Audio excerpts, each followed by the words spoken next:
Tous, bon dimanche, je suis très heureux d'être de nouveau avec vous pour ce tirage des énergies de la semaine, pendant que je finis de brasser le jeu. Mon intention pour ce tirage, c'est que je sois vraiment inspiré de manière à ce que ce récit que je vais tirer de la rencontre avec ces trois cartes, ce récit vienne à votre rencontre et vous inspire pour mieux comprendre ce que vous êtes en train de vivre et peut-être pour vous mettre en route dans des démarches qui vous aident à élargir votre conscience. Je profite aussi de vous faire un peu de pub avec mon épouse. Dans le cadre de son école des mystères, nous organisons du 3 au 5 mai un week-end d'immersion à la montagne en Valais, dans un magnifique endroit, c'est l'hôtel Balance, qui sera tout axé autour du thème de la sagesse de l'Égypte ancienne. Hein. Et vous pouvez m'écrire un petit mot si vous êtes intéressé. Et puis allez jeter un coup d'œil aussi sur son site internet avec toutes les infos. Je le mettrai en lien avec ce tirage dans la lumière des fréquences élevées. C'est le sous-titre. Ce sera un magnifique moment ensemble. Et pendant ce temps, j'ai fini de brasser le jeu et nous allons voir de quoi parle le tirage de ce dimanche. Je coupe. Je tire la première carte, énergie principale, message central, 4 de denier. Le 4 de denier, c'est une carte qui a beaucoup de signification. Denier, c'est la terre, c'est tout ce qui a des racines. C'est l'équilibre dans la manière de s'occuper de son corps, c'est l'équilibre dans les finances, c'est la manière de bien s'occuper de ses affaires. Et c'est très associé à la terre, puisque c'est l'élément du denier, la terre, le terrestre. C'est très associé au concret, au matériel. Et le 4 est une carte de grand équilibre. Hein. C'est le premier équilibre, bonjour Stéphanie, c'est le premier équilibre de la suite de la suite numérique, hein, qui va de 1 à 10. C'est le premier équilibre stable, puisque le 2, qui est le premier chiffre pair, est une recherche d'équilibre, mais le 4, on trouve cet équilibre. Et vous voyez comme c'est un équilibre, c'est l'équilibre du tabouret qui a 4 pieds, c'est l'équilibre de la maison avec ses 4 murs, c'est l'équilibre des 4 directions qui nous orientent dans l'espace. Donc c'est vraiment le grand équilibre fondamental. C'est l'équilibre des bonnes fondations sur lesquelles on va pouvoir construire, mais en même temps, c'est l'équilibre qui est tellement stable qu'on pourrait vouloir s'y enfermer. Et ça peut être aussi les structures qui deviennent rigides, les structures du patriarcat, les structures de la peur aussi, la peur d'aller s'aventurer dans d'autres territoires parce qu'on a trouvé un équilibre tellement stable qu'on n'ose plus changer. Donc, ce 4 de denier, vous voyez qu'il entoure un phénix, un aigle qui se dresse, un phénix qui renaît de ses cendres. Vous le voyez dans sa coupe, il renaît de ses cendres. Ce 4 de denier, qu'est-ce qu'il nous dit aujourd'hui? Je pense qu'il dit en premier lieu que vous devez prêter très attention à la dimension matérielle. Ne méprisez pas le concret, ne méprisez pas le quotidien, ne méprisez pas la routine, ne méprisez pas votre vie dans ses dimensions les plus terrestres, les plus enracinées, parce que c'est là que veut naître la dimension de la spiritualité, la dimension de la renaissance de quelque chose. Et je pense que ce phénix, il attire beaucoup mon attention. Il dit qu'il y a quelque chose en ce moment qui essaye de naître dans votre quotidien, quelque chose qui était un peu éteint jusque-là, mais qui va maintenant veut renaître, veut se développer, veut se déployer. Et dans ce sens-là, c'est bien le sens de la suite des deniers. comment faire de notre matériel, comment faire de notre quotidien, comment faire de notre plus concret, comme l'écrin ou la piste d'atterrissage ou la base sur laquelle le spirituel peut se déployer et se vivre d'une manière enracinée, mais en même temps d'une manière profondément ouverte. Et en même temps, cette carte vous dit vraiment prenez soin de vos bases, construisez un solide fondement. Construisez un solide fondement, ça peut vouloir dire occupez-vous bien de votre corps. Vivez sur Terre d'une manière que votre corps soit bien disponible, bien traité, de manière à ce que le spirituel que vous vivez avec votre corps, il n'y a pas une dimension comme ça en dehors du corps, on vit le spirituel dans notre corps.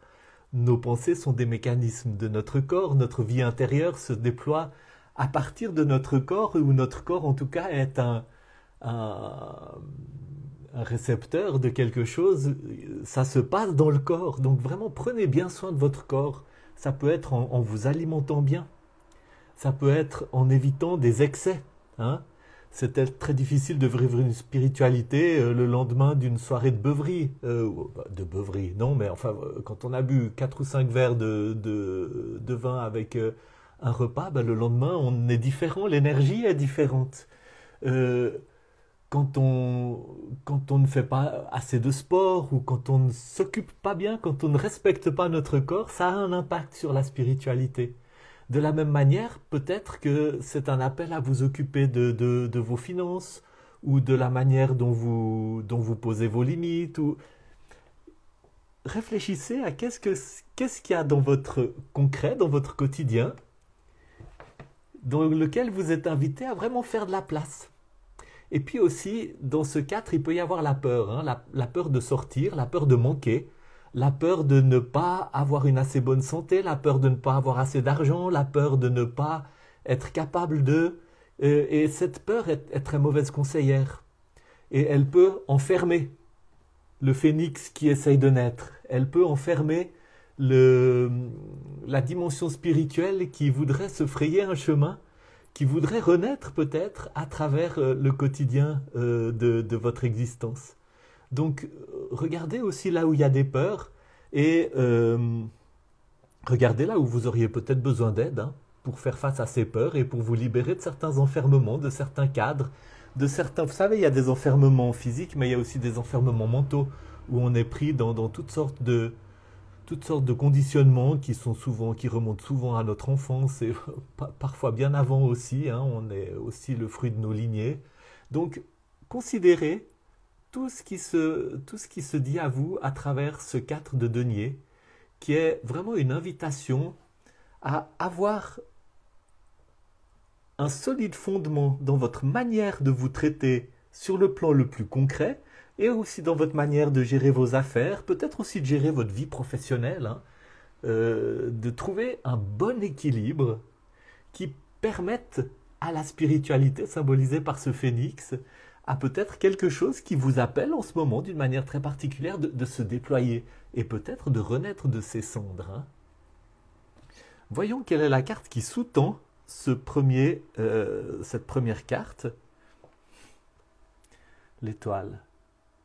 L'étoile qui a beaucoup de résonance avec ce que je viens de dire. L'étoile, c'est une carte qui parle de notre vocation, qui parle de la place que nous sommes appelés à occuper sur Terre. Cette étoile qui exerce une action guérissante, qui est probablement une source. Elle verse ses cruches dans la rivière. Je pense qu'il y a une symbolique où elle est la source de quelque chose qui va couler dans le monde et qui est porteur d'un bienfait. Et regardez comme elle a en même temps tout le bas du corps qui est profondément en contact avec la terre. Elle a un genou en terre, elle est en contact avec l'élément de l'eau, elle est vraiment, elle est nue, elle est en contact physique avec les éléments, avec le vent, avec la caresse du soleil, avec la sensation de la terre sous son genou. Donc elle est très enracinée dans la terre. comme ce 4 de denier, nous invite à être très enracinés dans la terre. Et en même temps, elle est très ouverte à la lumière qui vient d'en haut. Hein. Ah, ça, c'est tellement le thème qu'on va traiter dans cette retraite en mai à l'Hôtel Balance, de s'ouvrir aux énergies supérieures pour élever, pour déployer notre conscience. Hein. Donc elle est vraiment dans cette ouverture à la lumière d'en haut, mais cette ouverture à la lumière d'en haut qui peut se vivre pleinement parce qu'elle est profondément enracinée dans le concret. Et de cette manière-là, elle remplit sa vocation, elle verse ses cruches, elle est vraiment alignée avec son... Elle a trouvé sa place sur Terre. Elle a trouvé sa place sur Terre. Et dans ce sens-là, ça vient vraiment compléter le message de ce 4 de denier. Et voyons où tout ça nous mène. Ah, intéressant. Regardez cet arcane, on n'aime pas tirer l'arcane 13, l'arcane sans nom, mais l'arcane 13, elle parle de mort et de renaissance. Elle parle de la nécessité à laquelle nous sommes parfois confrontés dans nos vies, la nécessité de laisser partir l'ancien pour faire de la place pour le nouveau. Hein? Et là, regardez cet arcane sans nom qui a coupé des têtes couronnées, qui a coupé des mains et des pieds. Et il y a un message là-dedans. Pour vivre cette dimension, il y a des choses qui doivent mourir. Il y a des choses qu'il nous faut laisser partir. Il y a des comportements qu'il nous faut laisser partir. Il y a des attachements qu'il nous faut laisser partir. Il y a des addictions qu'il nous faut laisser partir. Il y a une illusion de contrôle sur notre existence qu'il nous faut abandonner,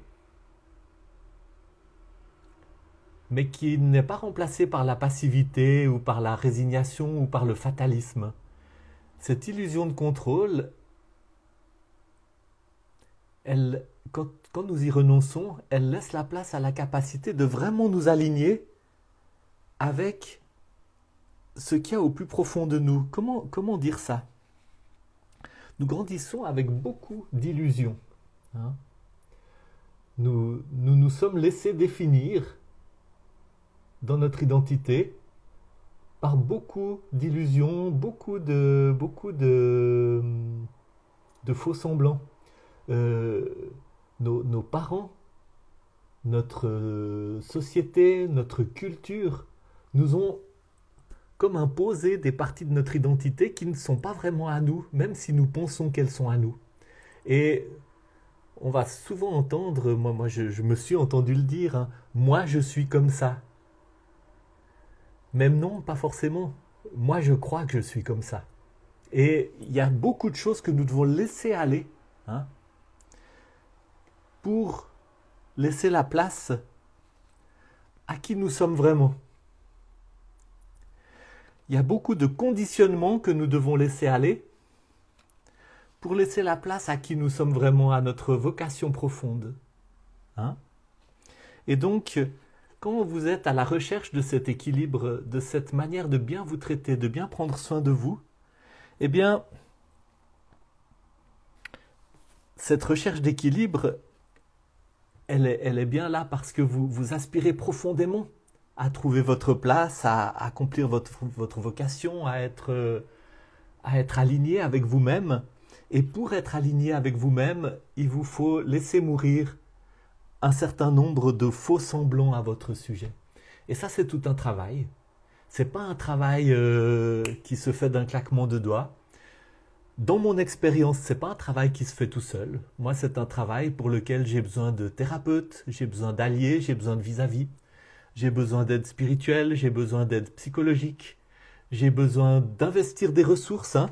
Y a cette dimension aussi, si je veux sortir de mes conditionnements, hein, si je veux sortir des fois des cadres trop étroits qui m'enferment pour laisser la spiritualité se déployer, je dois aussi faire face à ma peur de manquer, à ma difficulté à investir en moi, hein, à investir du temps, à investir de l'argent pour mon développement personnel, à investir de l'énergie, des ressources, à prendre vraiment soin de moi. Hein. J'ai beaucoup de conditionnements et nous en avons tous qui, qui nous, qui nous encouragent finalement à subir des choses que nous n'aurions pas besoin de subir et à ne pas mettre en œuvre, euh, par exemple, il y a maintenant 20 ans, quand j'ai commencé ma psychanalyse, et ça a été pour moi une ouverture, une libération profonde, mais ça a pris du temps pour entrer dans cette libération. Mais quand j'ai commencé ça, pour moi, le principal obstacle, c'était de sortir l'argent qu'il fallait payer à mon psychanalyste, ma psychanalyste, parce que je gagnais très peu à l'époque, j'étais le seul à gagner dans ma famille, et ça avait été vraiment quelque chose de difficile. Mais en même temps, à un moment donné, j'étais tellement mal que je me suis dit, mais non, mais il le faut. Il faut que je fasse quelque chose pour moi. Et ça m'a amené à trouver des solutions, mais aussi à accepter l'aspect du sacrifice. Et ça a ouvert une porte dans ma vie qui ne s'est pas refermée, qui fait que maintenant, effectivement, pour moi, c'est très important de consacrer une partie de mon budget à mon développement personnel, à des activités, à des retraites, à des formations qui m'aident à élargir ma conscience. Et il y a quelque chose de ce message dans le 4 de Denier, qui est de ne pas se laisser enfermer par la peur de manquer, de ne pas se laisser enfermer dans un cadre trop étroit, mais vraiment d'utiliser les ressources que nous avons, qui sont des fois beaucoup plus grandes que nous croyons. Hein. Nous sommes des fois aussi enfermés dans une vision de nous-mêmes et de nos ressources qui est beaucoup trop étroite. Regardez ce que nous avons comme une base pour construire, pour que la dimension spirituelle puisse se déployer. Et peut-être que les choses qui ont besoin de mourir, eh ben, c'est nos peurs. C'est nos peurs, c'est nos restrictions intérieures, c'est notre difficulté à aller demander de l'aide, etc. Bon, je vais arrêter là, mais c'est un tirage très stimulant,